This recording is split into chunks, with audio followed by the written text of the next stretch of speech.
Have you ever sat across from someone who barely speaks and felt the room change because of it? Some people are quiet by nature. Some are quiet by choice. Some are quiet because life left them no choice. Silence wears many faces.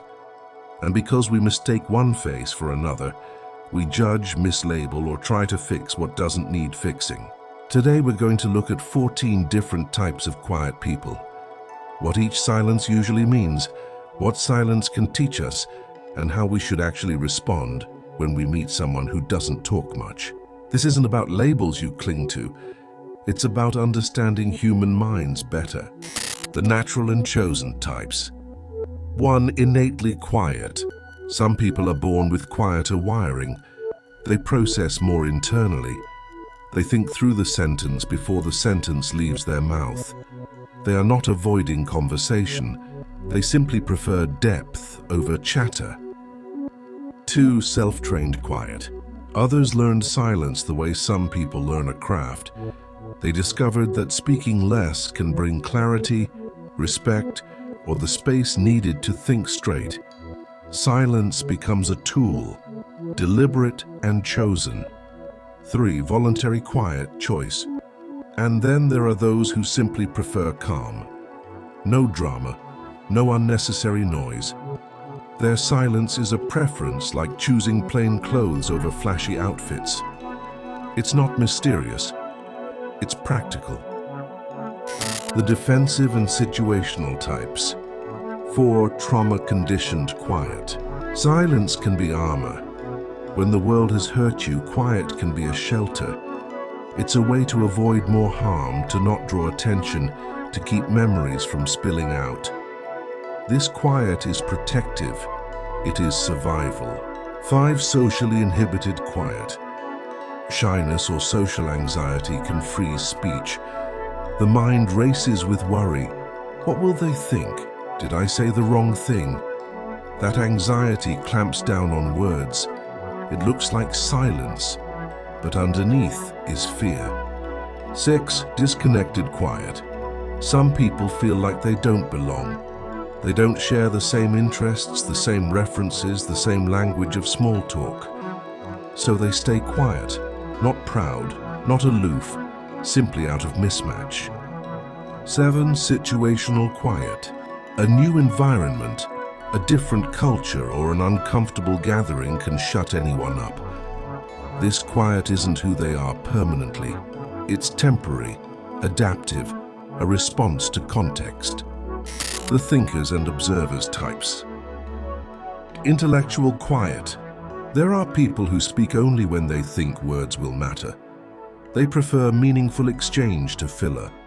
But remember, quiet does not equal genius. Silence may accompany deep thought, or it may not. It's the content, not the volume, that matters. 9. Observational quiet, outward. This person watches everything. Micro-expressions, body language, the way people move.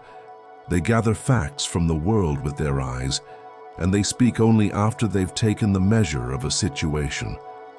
10. Observational quiet, inward. Others watch themselves. They are reflective, constantly checking thoughts and feelings. Their silence is a rehearsal of inner dialogue before anything escapes into speech. 11. Imaginative, daydreaming quiet. Some people are simply elsewhere, in a mental movie, replaying memories, imagining futures. They aren't disengaged, they're preoccupied. Their silence is an internal landscape, richly populated.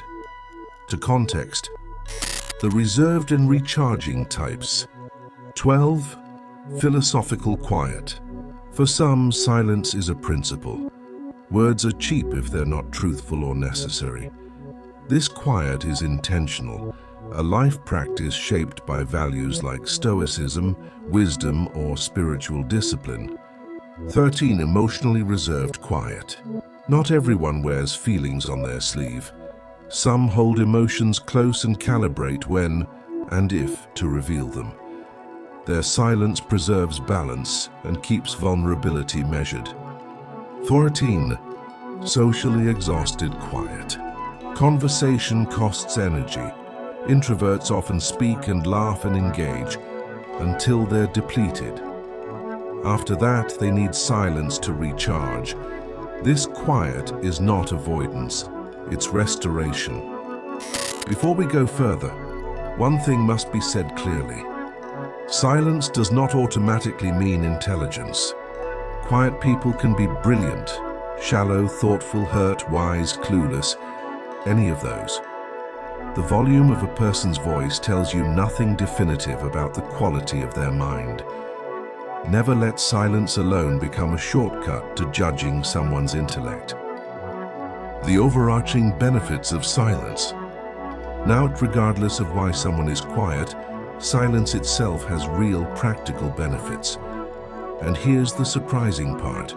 Even someone with low verbal skill or slow learning can become wiser simply by watching and listening. Observation and pattern recognition. Silence forces the senses to work harder. When you don't speak, you notice small things. Subtle facial shifts, the way someone leans, the tiny pauses that betray truth or discomfort. Emotional regulation. Not reacting immediately gives the mind time to interpret rather than explode. Quiet people often respond with thought rather than impulse. Learning through listening.